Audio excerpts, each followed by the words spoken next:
ভারতের জমিনে তাজমহল দিয়েছি আমরা মুসলমান দিয়েছি, হুমায়ুন কেল্লা আমরা মুসলমান দিয়েছি, লাল কেল্লা আমরা মুসলমান দিয়েছি, আকবর সিংহাসন আমরা মুসলমান দিয়েছি, দিল্লির কুতুব মিনার আমরা মুসলমান দিয়েছি, হায়দ্রাবাদের চার মিনার আমরা মুসলমান দিয়েছি, জুমা মসজিদ আমরা মুসলমান দিয়েছি।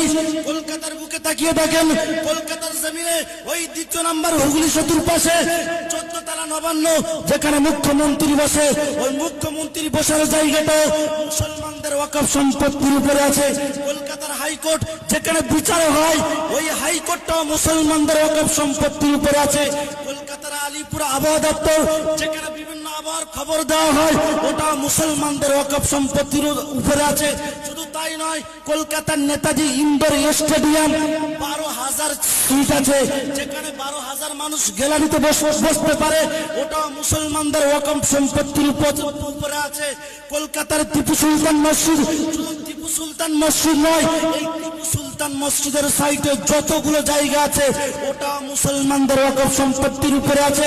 শুধু তাই নয়, মুর্শিদাবাদের জমিনে যে হাজার দুয়ারি আছে, ওটা মুসলমানদের ওয়াকফ সম্পত্তির উপরে আছে।